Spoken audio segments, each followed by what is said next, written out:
berhasil untuk mempertemukan antara apa yang dikompromikan yang berasal dari kegelisahan di dalam diri masing-masing seniman gitu ya. Sederhananya seperti itu. Jadi juga jadi menarik ketika ada satu pembahasan bersama senimannya. Jadi ketika ada dialog antara pengunjung dan si seniman untuk mempertanyakan kembali itu seperti apa konsepnya, apakah benar memang beririsan dengan gagasan kuratorialnya atau tidak.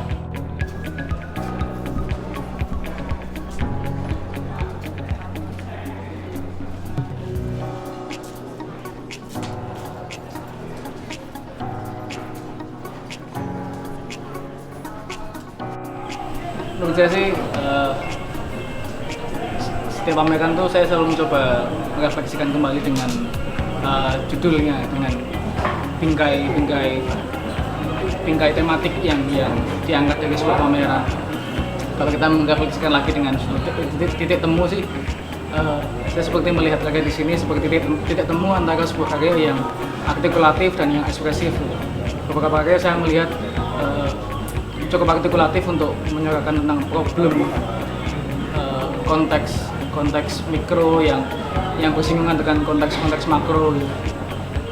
Beberapa cukup artikulatif di sana, tapi di lain hal juga ada karya yang cukup ekspresif untuk mengekspresikan kegelisahan pribadi bermula dari apa yang sehari-hari mereka pakai gitu. Itu sih yang aku melihat dari pameran ini. Jadi dia bisa mengcover beberapa macam pengalaman yang berbeda dalam menikmati sebuah karya seni.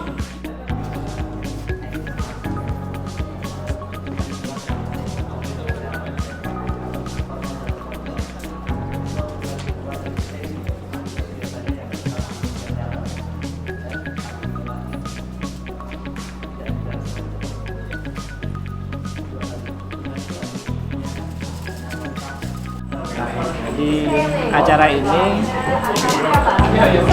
yang dilakukan oleh teman-teman kita yang saya pikir masih muda, ini memang yang ditampilkan banyak hal-hal yang kekinian, tapi ini sesuatu yang aktual dan ini bisa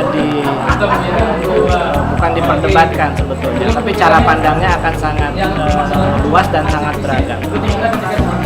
Ketika tadi saya melihat dan kemudian diceritakan apa yang diungkapkan dalam karya itu, kita bisa berdiskusi karena kemudian seniman dan pengalaman saya sebagai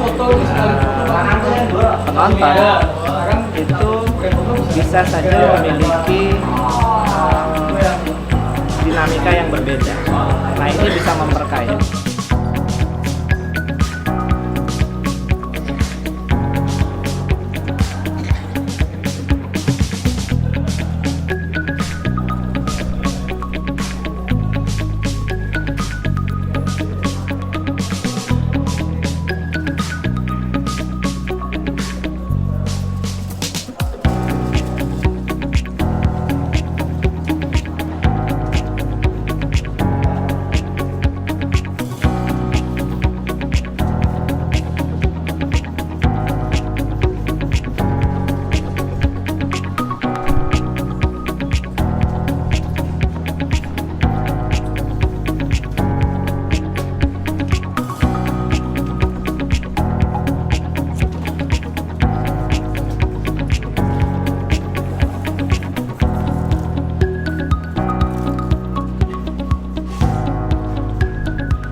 berjudul Kelindan Iman dan Akal.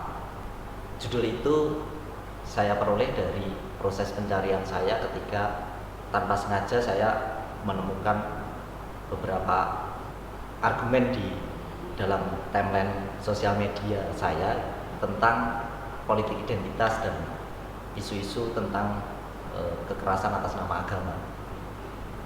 Lalu coba saya gali apa yang sebenarnya terjadi.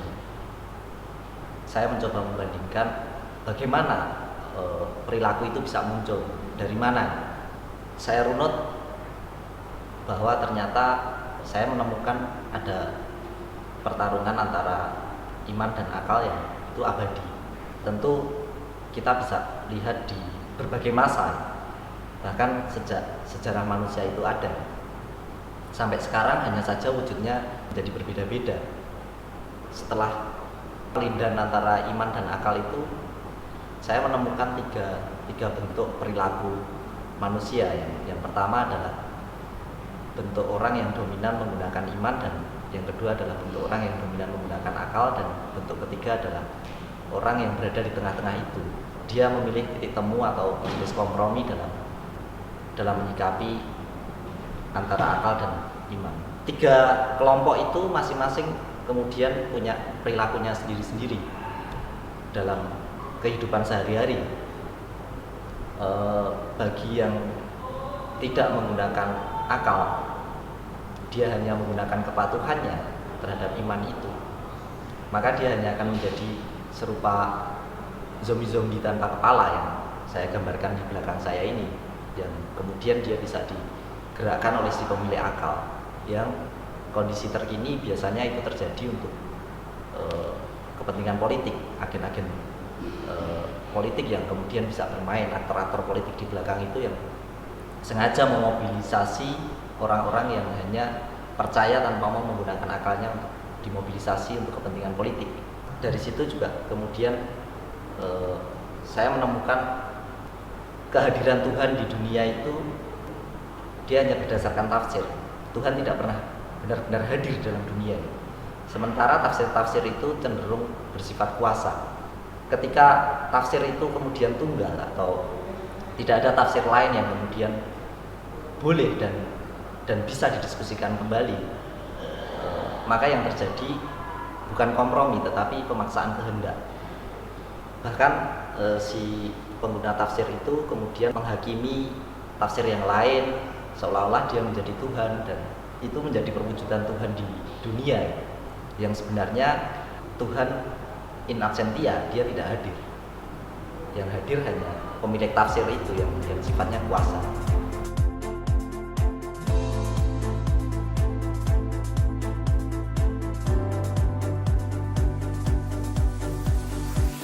Judulnya latar belakang person terhadap kelompok. Jadi saya menggambarkan person itu dari siwur. Siwur itu kalau dalam Jawa itu nek isi orang ngawur. Jadi siwur adalah penggambaran seorang manusia. Jadi dari tempurung kelapa itu jadi kepala manusia, isi kepala manusia yang berilmu. Terus batang itu namanya kayu kajeng. Kajeng itu kekanjengan. Kekanjengan itu harapan, dan melambangkan satu yang lurus, cuman satu itu melambangkan tubuh yang kurus, yang penuh usaha. Dan juga dalam siwur ada pantek. Pantek itu pengait, pemersatu rasa, dan yang mengaitkan antara rasa, antara lingkungan dan sekitarnya. Saya menggambarkan bahwa latar belakang seseorang itu tidak bisa dipungkiri dari keluarga, dari lingkungan, dari sahabat-sahabatnya, dan untuk menjadikan sebuah kelompok itu perlu kompromi yang lebih, karena sifat manusia itu kan beda-beda saat dia tergabung dalam sebuah kelompok atau organisasi atau sebuah band atau apapun, itu pasti ada hal-hal yang mereka relakan untuk menjadikan sebuah kelompok itu satu tujuan seperti itu.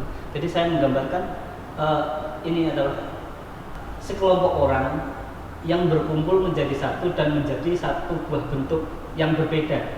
Dan ini saya di sini saya kasih kabel-kabel ini. Kabel adalah salah satu alat untuk mentransfer atau menyalurkan aspirasi antar satu orang kepada orang lain dalam sebuah kelompok.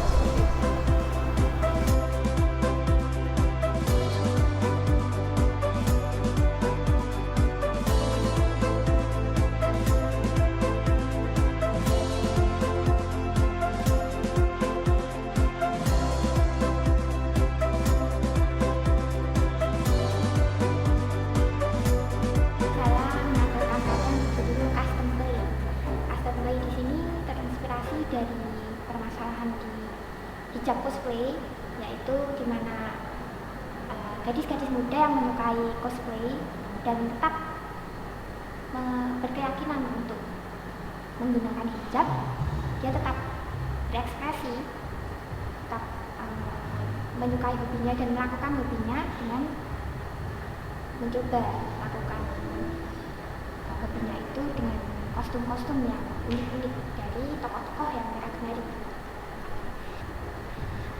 Karya saya yang berjudul Custom Play ini memang terinspirasi dari pengalaman masa kecil saya yang dekat, yaitu berupa dengan mainan bongkar pasang ya.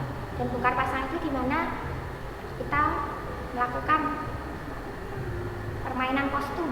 Di situ dia dipasangkan oleh kostum ini. Di situ terkait dan ada hubungannya dengan cosplay yang saya amati di acara festival Jepang ya, yang saat ini banyak saya temukan, dan juga dekat dengan yang selalu saya kunjungi. Di situ ada cosplay yang sekarang ini itu saya temukan banyak yang sekarang ada transformasi atau bentuk baru, yaitu cosplay dan juga menggunakan hijab. Jadi tidak hanya cosplay dengan karakter asli atau yang original itu, tapi juga dengan modifikasi bentuk-bentuk jilbabnya yang mulai ada yang poni, dibuat jilbabnya poni seperti itu. Dan karakternya memang dinilai tidak lagi original, tapi di situ saya melihat ada sisi kreativitasan di situ, dan keterkaitannya dengan bentuk komprominya adalah walaupun ada semacam aturan yang mengikat atau aturan yang memaksa yang diyakini oleh perempuan-perempuan pelaku cosplay hijab itu, dia tetap mematuhi aturan, tetapi juga dia tetap menunjukkan bahwa dia bisa berekspresi dan dia masih tetap bisa berkarya dengan cara dan jalan yang dia lakukan, yaitu transformasi dari bentuk asli menjadi bentuk yang sudah baru menjadi hijab.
Hijab in Thermomannequin judulnya.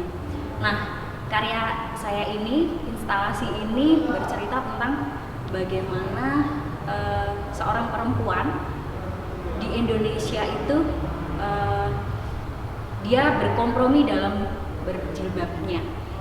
Dalam arti dalam kurun waktu yang agak panjang. Dulu alasannya sangat dogmatis, tapi hari ini di Indonesia sangat variatif, dan komprominya akhirnya berbicara tentang bagaimana dia menyesuaikan negara di Indonesia.